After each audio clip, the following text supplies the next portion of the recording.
Hello,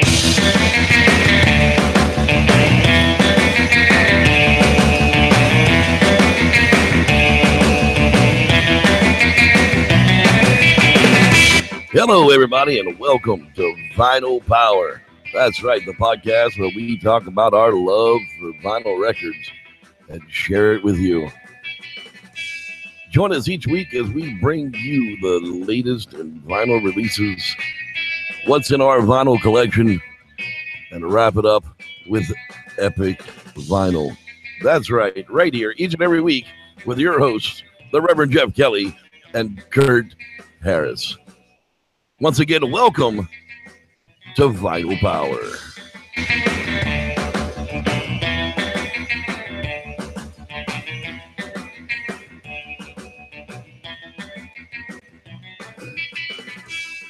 Hello, everybody, and welcome back. As indeed, we are here, Vinyl Power, and I am the Reverend Jeff Kelly, and over there is Kurt, the Music Man Harris, coming to you from North Carolina with Muki, the Vanna White of Vinyl Power. How you doing there, guys?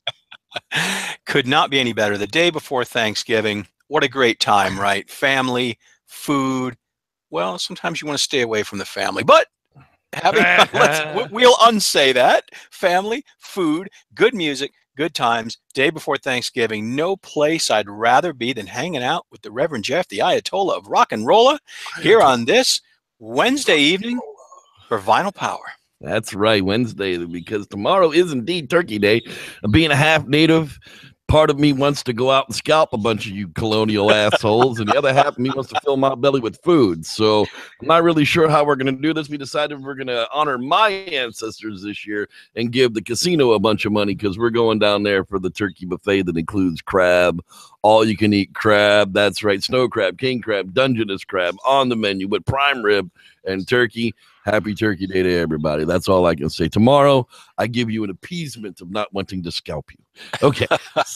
Speaking of not wanting to scalp you, hey, tomorrow's releases are really short, I guess because it's Thanksgiving. I'm not really sure, but let's take a quick peek at what's coming out on vinyl tomorrow that you can start to get your hands on.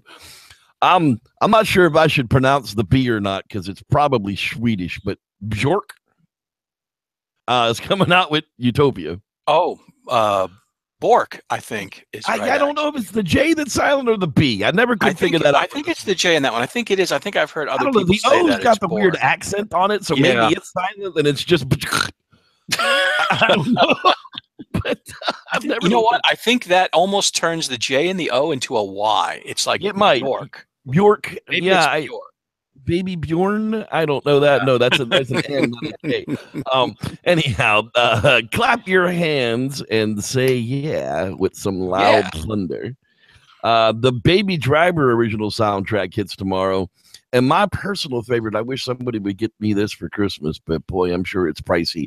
Weird Al, The Complete Works. Complete Works. Al Yankovic. I can't imagine how many hours it would take to get through the glorious goofiness of this, right. I mean, how much he has set on, doesn't he? Oh God, it's decade upon decade of releases. Yeah. I mean, he really, outside of them being parody songs, the dude has a discography that any musician, any singer should be proud of.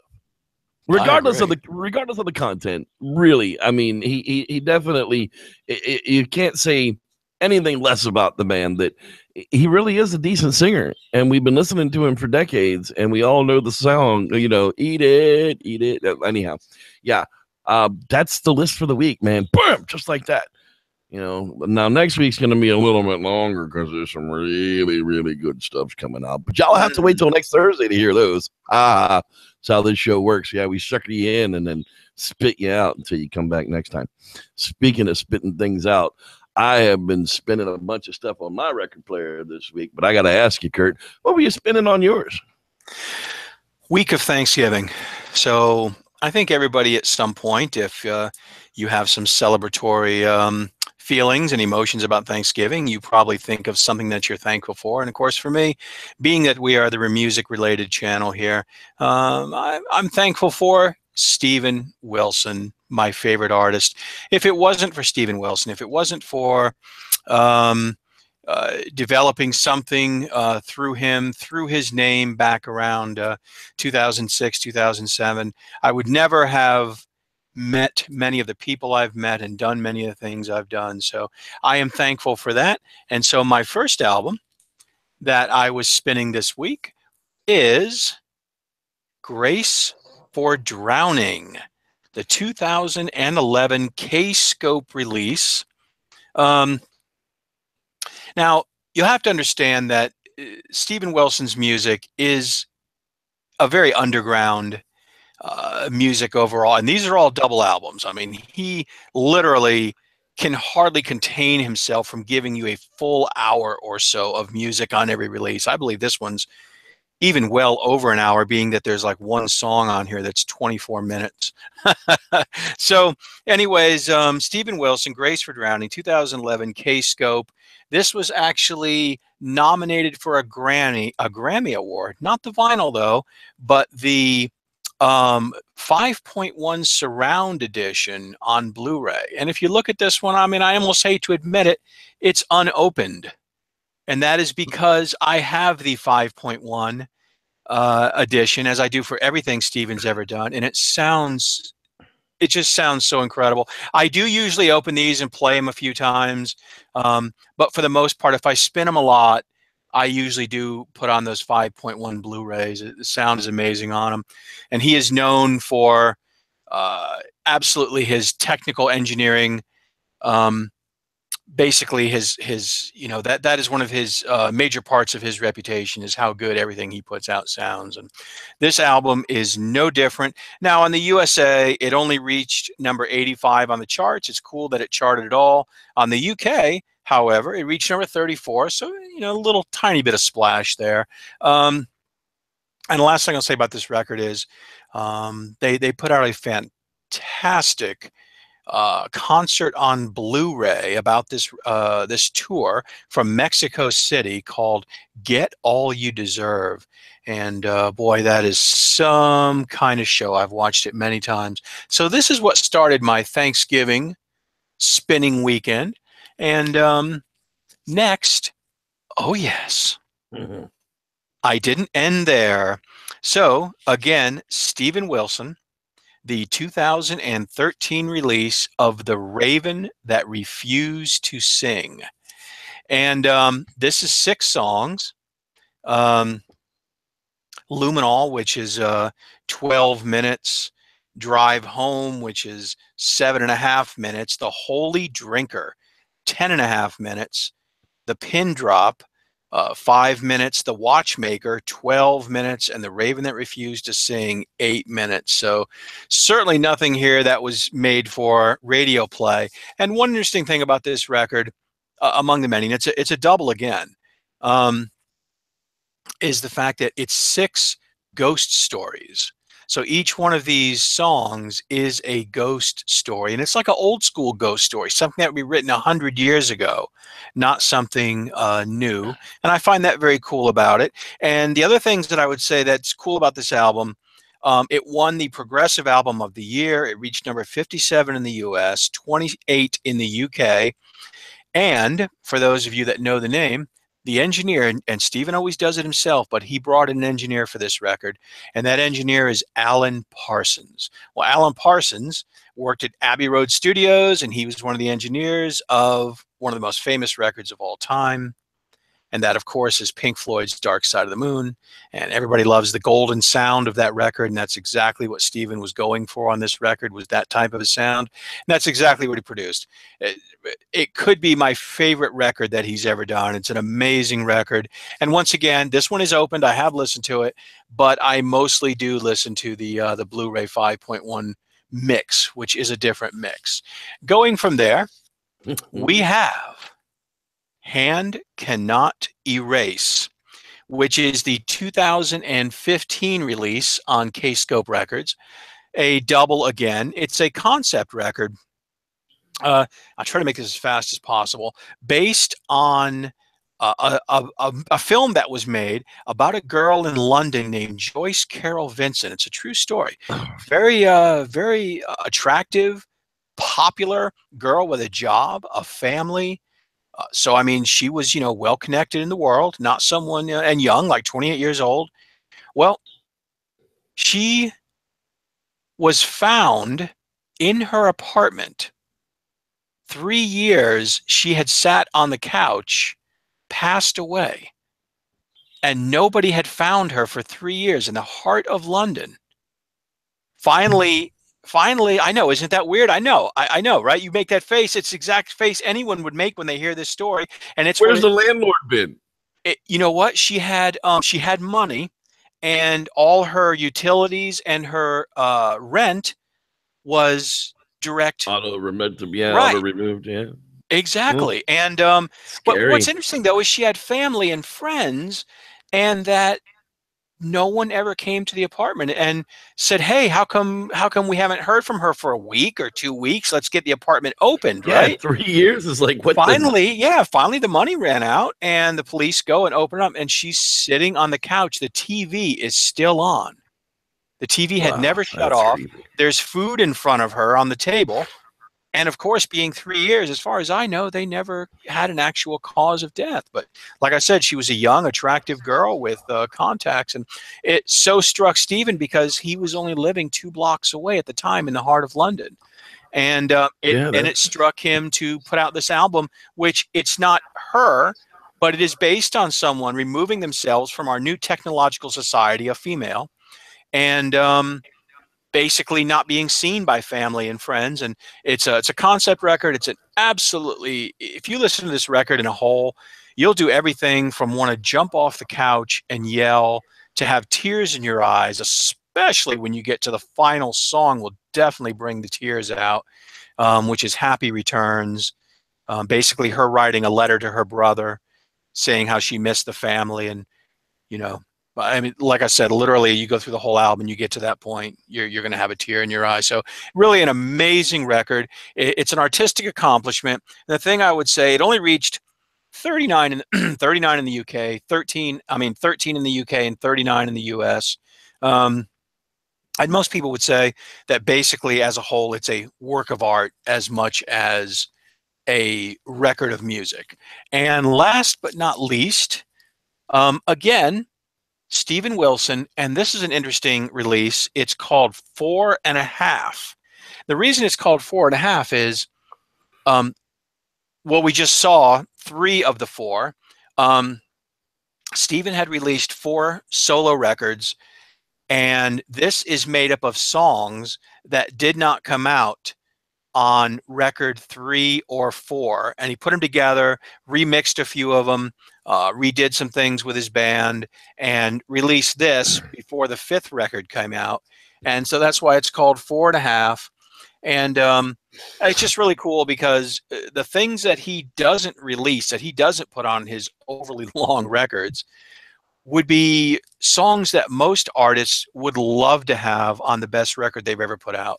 So again, 4.5, which only reached 114 on the US charts, did reach 21 on the UK. So, it made a little bit of a splash there. I think by, his name had been out and around enough by that time, but still a fun record to own, even if it's not a traditional standalone record. It's a record of tracks that didn't make it onto the 2 records previous. But that's what I was listening to during this week. Like I said, basically giving thanks to the artist who means a lot to me in a lot of different reasons and is my favorite artist musically as well. And so having said that, I have to ask you, Reverend Jeff, because I know you've been hitting the record stores, and here in this holiday time of year, you have certainly been gathering up a lot of fantastic records in your collection. So I have to ask you, what do you have for us today? Well, I have been at the shop collecting a little bit more than I haven't even put away the stuff we got at the shop from the last time. I guess this is a collector's friggin' common problem, but boy, did I come across some just absolute gems this week. The 2008 remaster of U2, boy. 180. This is my first remaster of any of them. Nice. It is 180 gram. It came with the 16-page booklet still in there. And it was $15. I mean, if you go to buy this, and they had a copy of it right there in new vinyl, it was $35. So literally, I saved $20 by picking it up out of the used bin, and I was very much quite happy about it. Now, this is the debut solo album, of course. And the album was originally slated to be produced by Mark Hannon, who had produced the band's first single. But unfortunately, it did not come to fruition and was ultimately replaced by Lily White. Boy was recorded from July to September in 1980 at Dublin's Windmill Lane Studios, which became U2's chosen recording location during the 1980s. I mean, this is the birth of Bono. Absolutely. And they have such a recognizable sound that it just the very first chord, the very first the very first 10 seconds of this album, you're like, oh, that's U2. What song is that? You know, and you're like, oh, I don't recognize that song for some reason. I'm like, yes, you do. You've heard it a million times. You just don't realize what it says. The singles that came out of this one, I Will Follow, Ankat, Into the Heat, The Ocean, A Day Without Me, and The Electric Company. I mean, all out of their first album. Why? I don't know. But that's what happened. Great record, though. Great record. Yeah, it really is. And I got to tell you, the remastered 180 gram of this sounds amazing. I mean, it really is probably one of the best sounding records I have out of all of them. So then I'm digging along in the bin and a little more, and I'm like, oh, piece of candy, because it's Rat. I mean, come on, seriously, it's Rat. You have to get it. Invasion. You can't let it sit. Yeah, Invasion of Your Privacy, 1985. It's the second album, and they are an American heavy metal band. Don't get them confused with hair band. Yeah, I know they wore chick pants and makeup, but that didn't matter back then.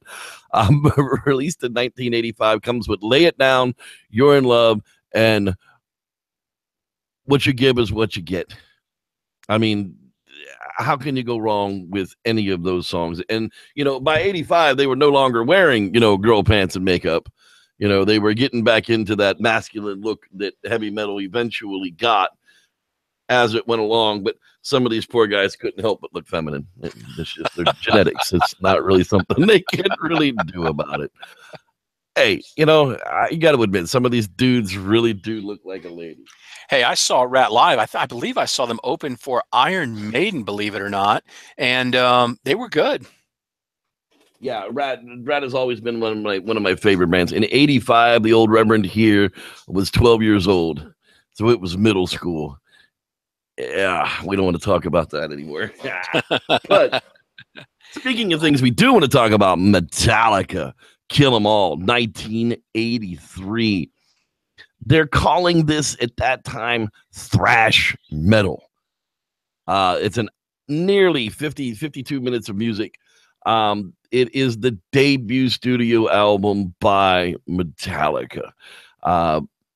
The independent record label Megaforce Records, Kill 'Em All, is regarded as a groundbreaking album for the thrash metal because of its precise musicianship. And I got news for you, man. The double kick drums on this came through so clear that I thought there were two drummers. I mean, that's literally like, wait, can that dude actually, is that humanly possible?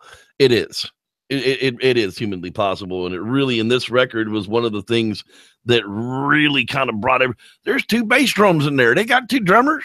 You know, it was one of those things that wasn't really mainstream at that point, but it set them apart. And the whole album's great. I mean, there's nothing on it. There's nothing on it that you don't want to listen to. The ones that actually singled out was Jump in the Fire, Whiplash, and Seek and Destroy. Seek and Destroy. Doesn't that also have the Four Horsemen on it? It does not have the Four Horsemen on it. It does. I'm sorry. Second track on side one has the Four Horsemen on it. Yeah, that's just a great record.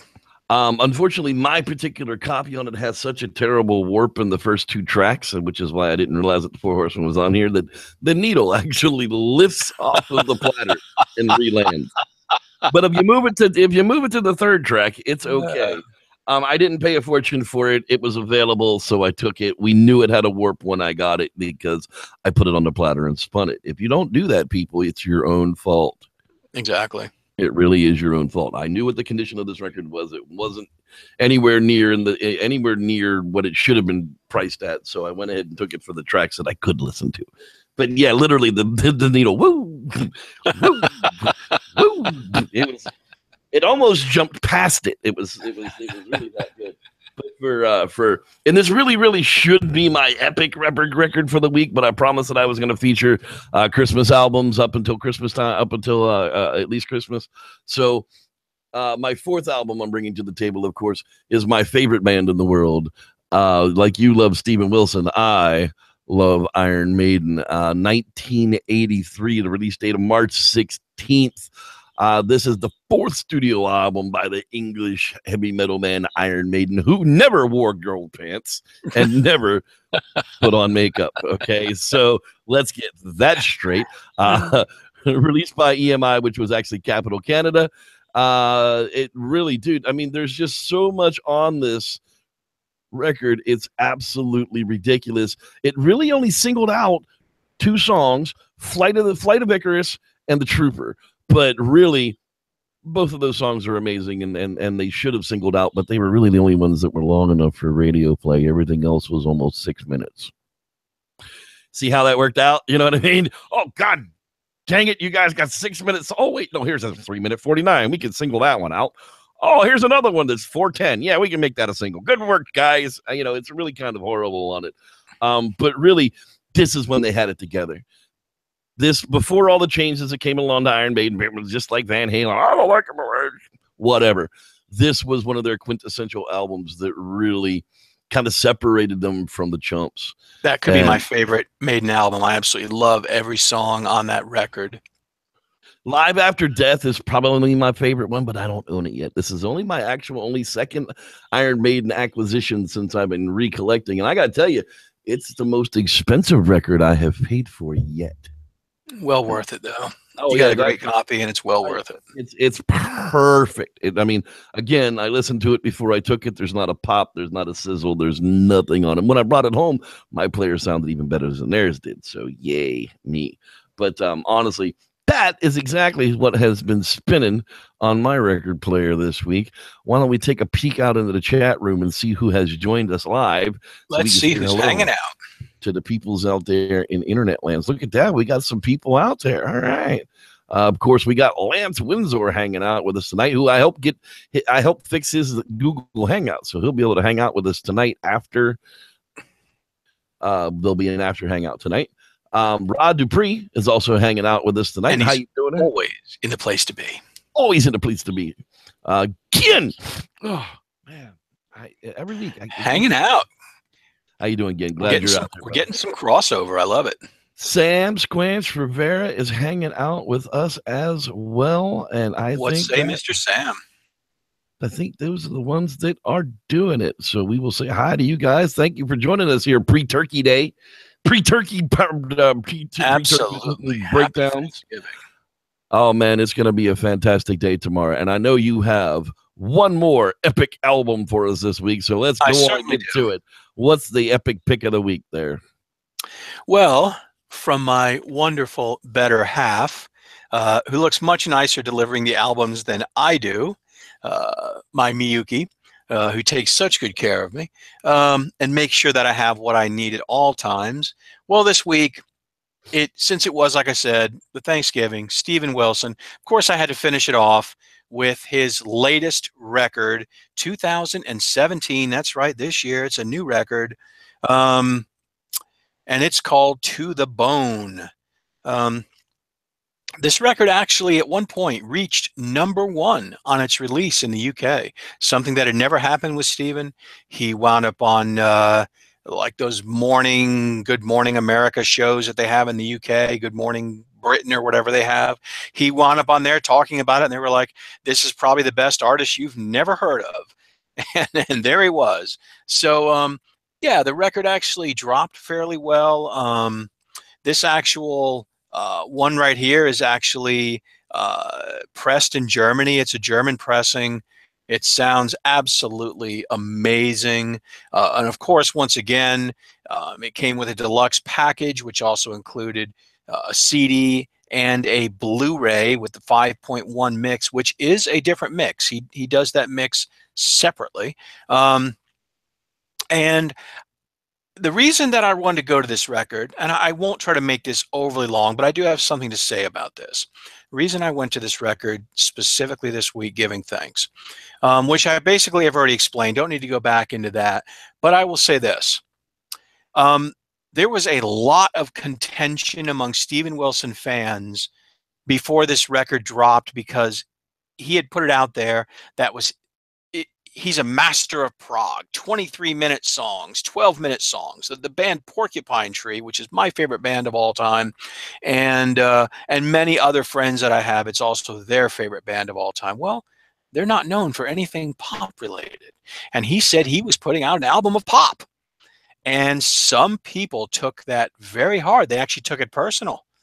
And they took it out on Steven in social media, basically calling him names, basically saying that he has betrayed them, and all these different things. Just go back to Porcupine Tree. Just do this. Just do that. Don't do what you want to do. And I have something I'd really want to say here on camera about this. And it's not in support of Steven Wilson. It's support of every artist anywhere. I don't care if you're painting, if you're sitting with a keyboard in your home with a MIDI and doing something on your computer, if you're sitting with your guitar, if you're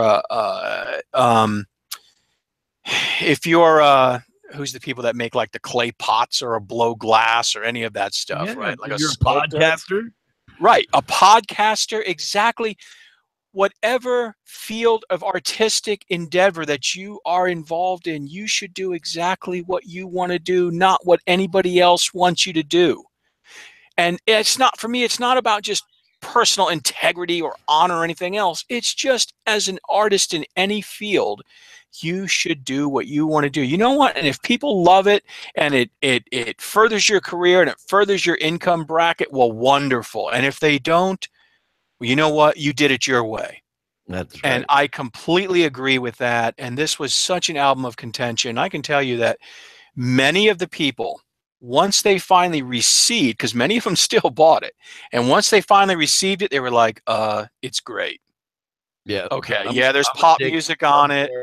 And maybe I'm not real happy with a couple of the real, there's one song that has, it's like a Bollywood song. And if you've ever seen a Bollywood movie, you know what I'm talking about, where they have these happy dancing tunes where everybody in the movie just stops what they're doing and starts dancing. And you're like, what the heck is going on here? You may not have the looks. You may not have the cash. Exactly. Well, there's he wrote a song like that on here, and it's called, I don't even know if I can say it right exactly, but it's called Permeating, I believe. And it's actually a fun song. I like it. But it didn't matter if I liked it or not. He, as in every other artist, should do exactly what they feel at that time. And it's up to us as the consumers, the fans, whatever we are. If we don't like it, don't buy it. If you like it, buy it, enjoy it, be happy with it, and let the artists do whatever they're going to do. And, you know, to really hammer on an artist like that, especially in something that you can wait till he comes out and listens and form an opinion of something, instead of being a bullying douchebag and screaming at an artist that he's selling out before you've even heard the offering of what his artistic release is going to be. That says so much more about you than it does about this guy who's giving of himself freely. You can listen to all this stuff. You can listen to samples of all this stuff. You can listen to teasers of all this stuff long before you ever put your money on the table. So, you know, and that's the power of purchase across the world. You can do damage that way by not purchasing something because you don't like it. That says more about it than screaming at somebody on social media and trying to drive them to a pistol in their mouth. Because that's what it seemed like. I remember when that all went on before that released. I mean, you know, you and I being friends and all, you know, and being a member of the page, I was seeing all that go on. It's like, God, you people are vicious. But, you know, I can identify with losing faith in some of your heroes. So, that being said, I'm glad it turned out the way that it did, because it is an awesome album. I've actually listened to most of it. So, I think what you said, you basically said perfectly, and I would put on that. One of the things that was very disconcerting was I have actually saw, before this record came out, I saw old friends that I knew fighting in social media and losing their friendships over a differing opinion, because I had some friends, some that are artists, that were saying, let the artist do what they want, let the album come out and listen to it and see if you like it or not. Why are you so worried that he said it's a pop album? You feel like you've been personally betrayed. And then the other person had a differing opinion, and it's like you walked nobody up and was slapped your mama. He didn't right. walk up Nobody was going to listen to anybody, and you had people saying, well, that's it, we're not friends anymore. And I was really surprised, just overall at it, surprised, yes, and disconcerted, and but then when the album came out, and of course I ordered everything you can get on it, and I told my friends, they were like, well, Kurt, what are you going to think? You're not really a big pop guy. I said, well, if it's not my favorite record, then it's not my favorite record, but it doesn't bother me a bit, because he should do whatever he wants. He's not making the music for me. He doesn't give a darn who Kurt Harris is. He should make the music Steven Wilson wants to make for whatever reason he wants to make it. And every other artist should do the exact same thing. And so I finish it off by saying it is a very good record for those that could enjoy Steven Wilson's music. Like I said, it's definitely kind of an underground thing. It's a niche thing. It's never going to be a mainstream thing, even if he does put out, some pop songs. But if you haven't heard it, give it a spin. And if you like it, you like it. And if you don't, you don't. And you know what? Either way is fine, because it's all good. There's a ton of great music out there to spin if this is not your thing, right?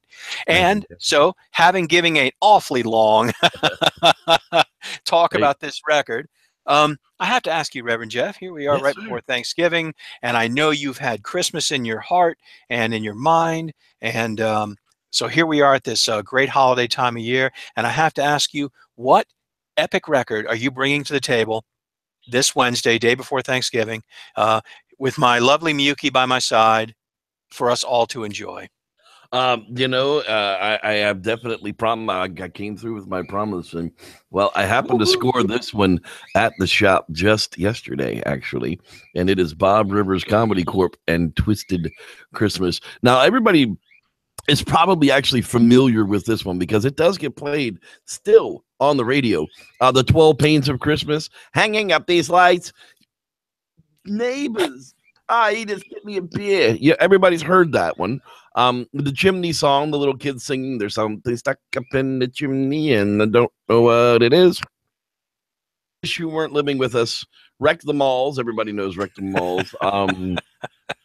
Oh, come all ye faithful grateful deadheads. Dressing up like Santa Claus when I get out on parole is a favorite late night. The restroom door said gentlemen, foreigners, and a message from the king. But 88 is when this thing came out. I was in high school. I had my own car. I'm cruising around, and I had this tape.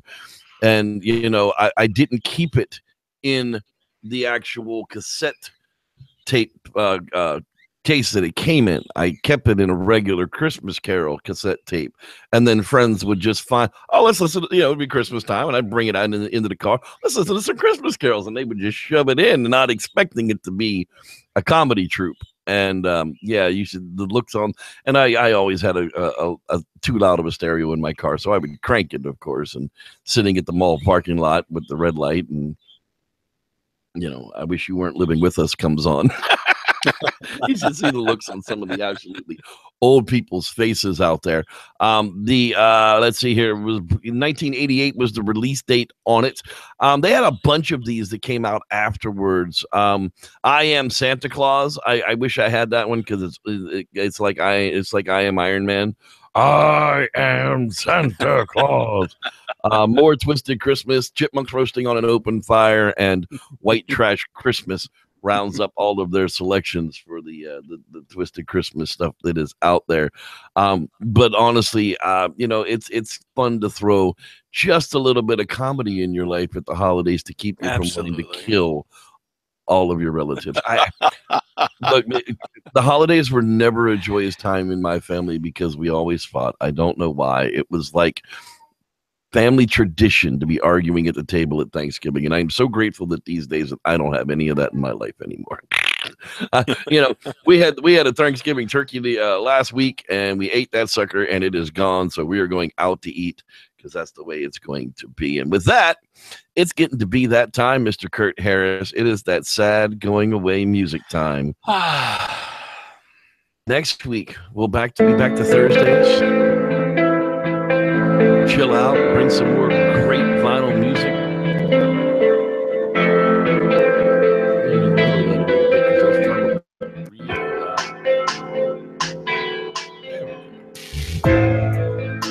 Sad going away. Find us on the Facebook there at Vinyl Power Podcast. That does show up. We're here on YouTube. Hit the subscribe button. The bell over there lets you know when we're on duty. And usually we're here Thursdays at 5 p.m. Pacific, 8 p.m. Eastern Time, sharing our love for vinyl records with you. Thanks for being here. Leave a comment. Share it with all your friends, and we'll see you next week. Stephen Wilson to the bone. That picture kills me. That's just it's like a naked, closed-eyed Stephen Wilson. Here comes Santa Claus.